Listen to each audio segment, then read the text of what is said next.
साथियों नमस्कार, मैं हूं नारायण पटेल।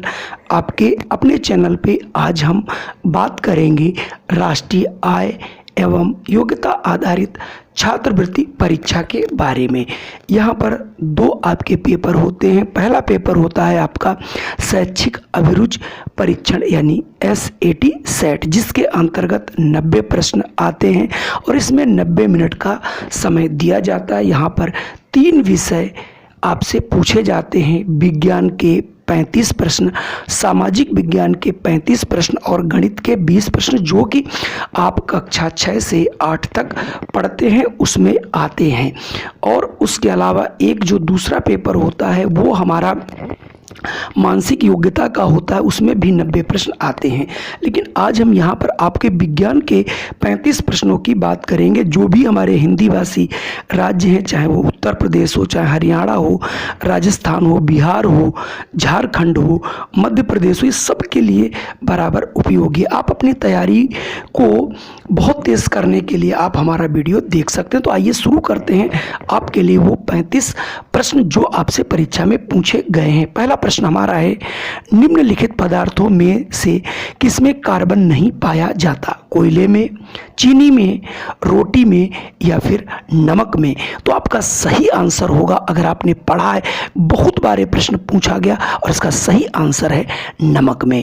जी हाँ, नमक में कार्बन नहीं पाया जाता। आइए बढ़ते हैं हम दूसरे प्रश्न की ओर। हमारा दूसरा प्रश्न है, एक कोशिकीय जीव है मनुष्य, केचुआ, युगलीना या फिर छिपकली? आपको बताना है किसमें एक कोशिका पाई जाती है, बाकी सभी में बहुकोशिकीय जंतु यहाँ पर दिए गए हैं। तो आपका, अगर आपने ऑप्शन लगाया है C युगलीना, तो आपका आंसर बिल्कुल सही है। आइए बढ़ते हैं अगले प्रश्न पर। तो तीसरा प्रश्न है, जलीय वातावरण में पाए जाने वाला पौधा है मटर, आलू, सिंघाड़ा या फिर मक्का? सभी को ये प्रश्न आता होगा। ये प्रश्न दोनों ही NCERT और आपके UP बोर्ड दोनों में दिया गया है। तो इसका सही आंसर होगा सिंघाड़ा। सिंघाड़ा एक जलीय पौधा है जो कि सिंघाड़ा हमको खाने के लिए जाड़ों के मौसम में मिलता है। चलिए बढ़ते हैं अगले प्रश्न की ओर। अगला हमारा प्रश्न है, जीवाणु, विषाणु तथा परमाणु के आकार की वस्तुओं को देखने के लिए किस यंत्र का प्रयोग किया जाता है? उत्तल लेंस का, अवतल लेंस का, इलेक्ट्रॉनिक सूक्ष्मदर्शी का या फिर इनमें से कोई नहीं? अगर आपने इसका आंसर सही पढ़ा है तो आपका इसका आंसर होना चाहिए इलेक्ट्रॉनिक सूक्ष्मदर्शी, यानी ऑप्शन C वाला आंसर आपका बिल्कुल सही है। चलिए बढ़ते हैं अगले प्रश्न पर। वेरी इंपॉर्टेंट प्रश्न है कि किस गैस को मार्स गैस कहा जाता है? इसको कहते हैं मीथेन को या फिर एथेन को या फिर एस्टिलीन को या फिर हाइड्रोजन को? तो इसका सही आंसर होगा मीथेन। जी हाँ, अगर आपने आंसर लगाया मीथेन तो आपका आंसर बिल्कुल सही है। चूँकि दलदली जो जहाँ ज़मीन होती है वहाँ पर मीथेन गैस पाई जाती है और इसलिए इस गैस का नाम रखा गया है मार्स गैस। चलिए बढ़ते हैं हम अगले प्रश्न पर। अगला हमारा प्रश्न है, दहन अर्थात जलाने में सहायता करने वाली गैस, यानी कौन सी गैस जो है अग्नि को जलाने में प्रयोग की जाती है? कार्बन डाइऑक्साइड, आर्गन, ऑक्सीजन या फिर नाइट्रोजन? इसका आपको आंसर देना है। कई बार ये प्रश्न पूछा जा चुका है। तो सबसे पहले मैं बता दूं कि जो जलाने में सहायता करती है वो गैस आपकी होती है ऑक्सीजन। तो आपका सही आंसर यहाँ से हो जाएगा ऑक्सीजन। और अगर आग बुझाने की हम बात करें तो वो होती है कार्बन डाइऑक्साइड। तो आपका सही जवाब हो जाएगा यहाँ से ऑक्सीजन और बुझाने के लिए कार्बन डाइऑक्साइड। अगला प्रश्न वेरी इंपॉर्टेंट है, जल में हाइड्रोजन तथा ऑक्सीजन का अनुपात है 1:2, 2:1 या फिर 4:1 या फिर 1:1। तो जो जल है उसका सूत्र होता है H2O, यानी 2 भाग हाइड्रोजन के और 1 भाग ऑक्सीजन का। तो इसका मतलब कि इसमें जो अनुपात होता है वो हो जाएगा आपका 2:1, यानी ऑप्शन B वाला बिल्कुल सही होगा। चलिए बढ़ते हैं अगले प्रश्न पर।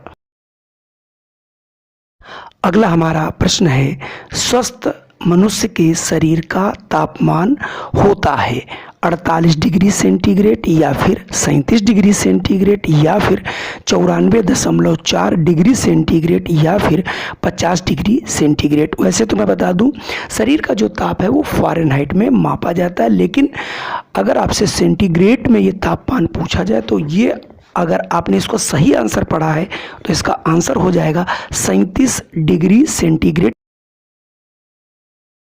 वेरी इंपॉर्टेंट प्रश्न, यानी जल का घनत्व किस ताप पर अधिकतम होता है। ये प्रश्न सभी प्रतियोगी परीक्षाओं में पूछा जा चुका है। 4 डिग्री सेंटीग्रेड या फिर -4 डिग्री सेंटीग्रेड या फिर 0 डिग्री सेंटीग्रेड या फिर 1 डिग्री सेंटीग्रेड। इसको जरा सोचिएगा और इसका आंसर जरूर करिएगा। अगर इसका आंसर नहीं आता तो आप इसे अपनी कॉपी में नोट कर लीजिएगा और इसका सही आंसर होगा 4 डिग्री सेंटीग्रेड। जी हाँ, 4 डिग्री सेंटीग्रेड पर पानी का जो है घनत्व सबसे अधिक होता है। और अगला प्रश्न है कि जल के साथ तेजी से क्रिया करता है लोहा, मैग्नीशियम, कैल्शियम या फिर सोडियम। वेरी इंपॉर्टेंट प्रश्न है और इसका सही जवाब है सोडियम। जी हाँ, सोडियम बहुत तेजी से क्रिया करता है। इवन इतनी तेजी से क्रिया करता है कि अगर आप जल में सोडियम का टुकड़ा डाल दें तो जल में ये विस्फोट कर देता है, यानी सबसे जल्दी रिएक्ट करता है। तो यहाँ से ऑप्शन आपका डी वाला बिल्कुल सही हो जाएगा। चलिए बढ़ते हैं हम अगले प्रश्न की ओर। अगला प्रश्न है, शुष्क बर्फ है, यानी ये वेरी इंपॉर्टेंट प्रश्न है।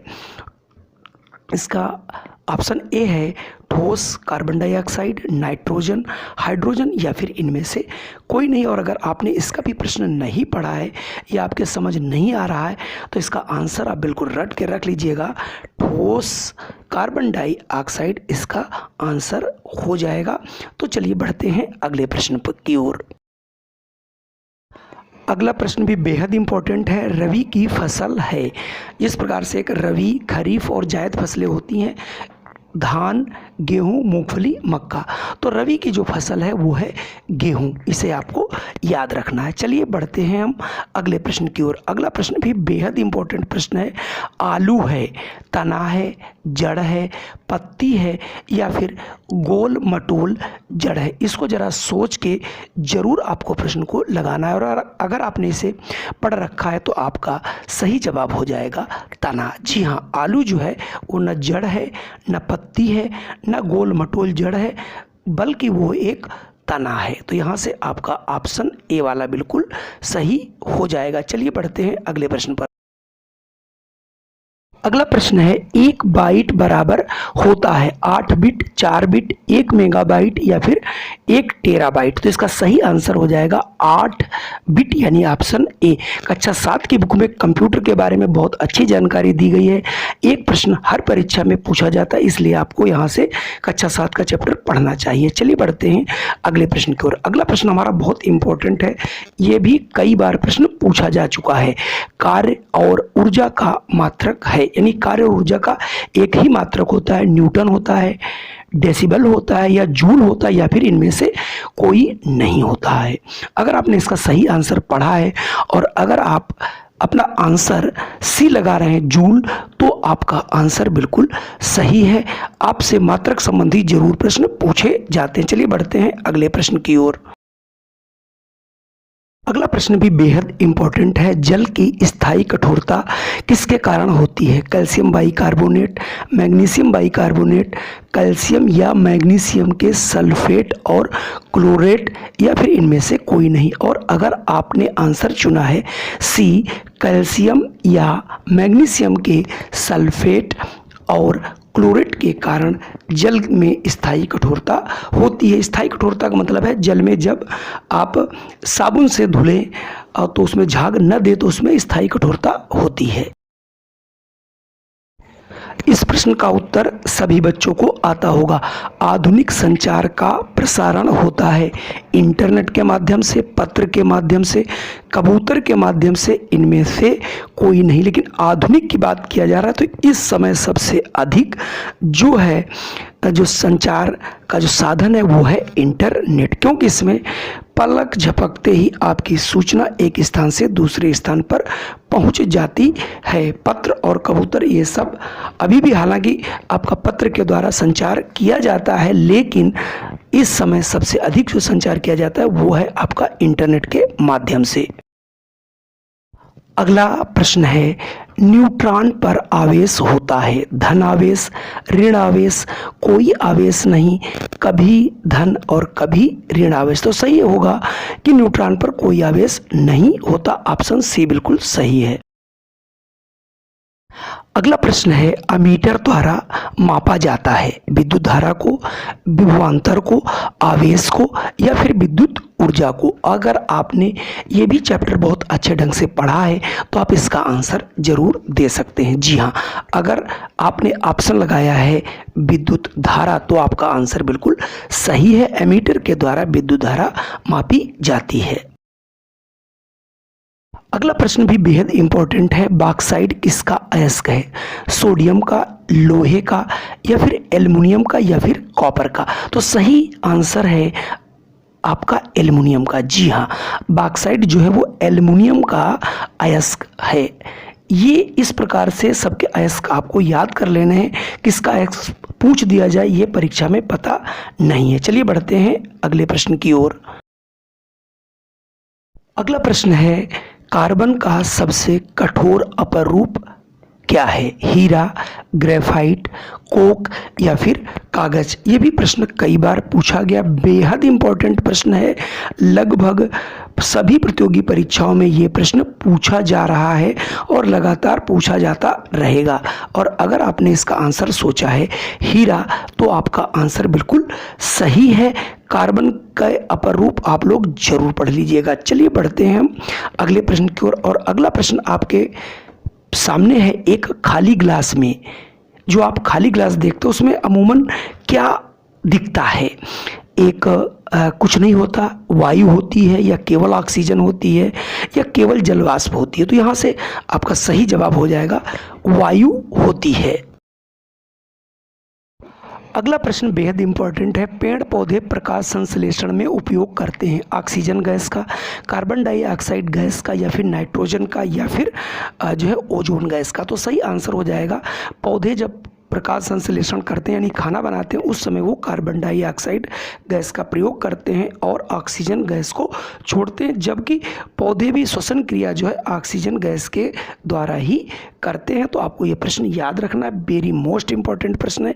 ये भी आपका प्रश्न कई बार पूछा जा चुका है। चलिए बढ़ते हैं अगले प्रश्न पर।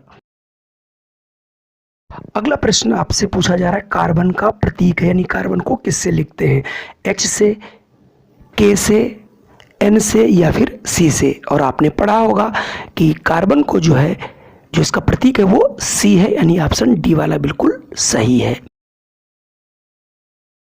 अगला प्रश्न है, हाइड्रोकार्बन का उदाहरण है पेट्रोल, डीजल, कोल तार या फिर सभी? जी हाँ, हाइड्रोकार्बन क्या होते हैं? जो हाइड्रोजन और कार्बन के साथ जो यौगिक बनते हैं उनको हम लोग कहते हैं हाइड्रोकार्बन।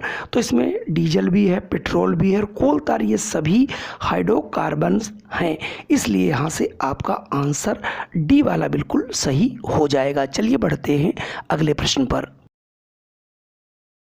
अगला आपका प्रश्न बेहद इंपॉर्टेंट है, विटामिन के की कमी से होता है रिकेट्स रोग, स्कर्वी रोग, रतौंधी रोग या फिर रुधिर स्राव न रुकना? तो ऑप्शन जो डी वाला सही हो जाएगा, रुधिर स्राव का न रुकना। अगला प्रश्न भी विटामिन से संबंधित है, जल में घुलनशील कितनी विटामिन है? 1, 2, 3 या फिर 5? तो सही आंसर हो जाएगा, जल में घुलनशील विटामिन 2 है, बी और सी जो है ये जल में घुलनशील है। बाकी जो विटामिन हमारी बच जाती हैं वो सारी विटामिन्स आपकी वसा में घुलनशील होती हैं। तो यहाँ से ऑप्शन आपका हो जाएगा बी वाला, और विटामिन होती हैं बी और सी जो जल में घुलनशील हैं। चलिए अगला प्रश्न है, किस पेड़ को प्राकृतिक औषधालय कहा जाता है? नीम को, जामुन को, तुलसी को, हल्दी को? वेरी कंफ्यूजिंग प्रश्न है, कई बार प्रश्न पूछा गया है और इसका सही आंसर है नीम। नीम इसलिए क्योंकि इसकी पत्तियां, उसकी छाल, इसकी फल सभी उपयोगी होते हैं, इसीलिए इसे प्रकृति का औषधालय कहा जाता है। अगला प्रश्न है, दूरदृष्टि से पीड़ित व्यक्ति किस लेंस का उपयोग करता है? उत्तल लेंस, अवतल लेंस, समतल लेंस या फिर सभी? तो आपको याद रखना है, दूरदृष्टि में उत्तल लेंस लगता है और निकट दृष्टि दोष से पीड़ित व्यक्ति जो है वो अपने चश्मे में अवतल लेंस का प्रयोग करता है। तो इसके लिए आपको एक ट्रिक याद रखनी, दूर वो निकलेगा तो उत्तल, और अगर निकट दृष्टि पूछा जाए तो आप उसका आंसर कर देंगे अवतल लेंस। अगला प्रश्न बेहद इंपॉर्टेंट है, सौर ऊर्जा को सीधे विद्युत ऊर्जा में बदला जाता है? सौर भट्ठी द्वारा, सौर सेल द्वारा, सोलर कुकर द्वारा या फिर इनमें से कोई नहीं? तो सही जवाब हो जाएगा सौर सेल द्वारा। जी हाँ, सौर सेल जो हमारे उपग्रह छोड़े जाते हैं उनमें सौर सेल ही लगे होते हैं, जिससे वो सूर्य से डायरेक्ट रोशनी लेकर के विद्युत ऊर्जा उत्पन्न करते हैं। तो इससे कई प्रश्न बनते हैं, उन्हें आप पढ़ लीजिएगा। चलिए मैं बताता हूँ अगला प्रश्न। अगला प्रश्न आपकी स्क्रीन पर है, किसकी गति रेखीय गति नहीं है, यानी एक सीधी रेखा में नहीं है? पंखा की, दौड़ता धावक, चलती कार, उड़ता वायुयान? हालांकि मैंने आपको हिंट दे दिया था, तो इसका आंसर आप सभी ने जरूर लगा लिया होगा और आप सभी ने आंसर पंखा ही लगाया होगा, तो यानी ऑप्शन ए वाला बिल्कुल सही है। चलिए बढ़ते हैं हम अगले प्रश्न की ओर। अगला प्रश्न हमारा यहाँ पूछा जा रहा है, द्विवर्षीय पौधे का उदाहरण, यानी जिसका जीवन काल 2 वर्ष होता है, यानी 2 वर्ष में बढ़ते भी हैं, फलते भी हैं, फूलते भी हैं और वो नष्ट हो जाते हैं। गुलाब है, मक्का है, नीम है, केला है? तो आप इसका आंसर अगर केला सोच रहे हैं तो बिल्कुल सही है। केला एक द्विवर्षीय पौधा है, 2 वर्ष में फल फूल आने के बाद ये पौधा नष्ट कर दिया जाता है। चलिए बढ़ते हैं हम अगले प्रश्न की ओर। अगला प्रश्न हमारा 33 है, निम्न में जरायुज है? मछली, चूहा, मेढक या फिर सर्फ? तो आपने आंसर अगर लगाया है चूहा तो आपका बिल्कुल सही है। चूहा चूंकि अपने बच्चे देता है इसलिए इसको जरायुज कहते हैं, और जो अंडे देता है उन्हें हम लोग अंडज कहते हैं। तो इसका मतलब मछली, मेढक, सर्फ ये अंडे देते हैं, बल्कि चूहा जो है वो हमारा उदाहरण है जरायुज का। अगला प्रश्न है, जंतु और पौधे एक दूसरे पर निर्भर हैं, ये कथन है? सत्य है, असत्य है, कभी कभी सत्य है, इनमें से कोई नहीं? ये बात बिल्कुल सही है कि जंतु और पौधे एक दूसरे पर निर्भर हैं और ये कथन बिल्कुल सत्य है। तो आप ऑप्शन यहाँ से ये वाला चुनिएगा और आपको पता भी होगा। चलिए बढ़ते हैं अगले प्रश्न की ओर। अगला प्रश्न है, मनुष्य के हृदय में कक्ष यानी कोष्ठक कितने होते हैं? 4 होते हैं, 3, 2 या फिर 1? और अगर आपने इसको सही ढंग से पढ़ा है तो आपका आंसर होना चाहिए, मनुष्य के हृदय में 4 कोष्ठक पाए जाते हैं, यानी 4 कक्ष होते हैं। तो ऑप्शन ए वाला बिल्कुल सही है। तो यहीं पर ये 35 प्रश्न समाप्त होते हैं। और अगर ये वीडियो पसंद आया हो तो कृपया इसे लाइक कर दें, और अगर हमारे चैनल पे पहली बार आए तो इसे सब्सक्राइब कर लें।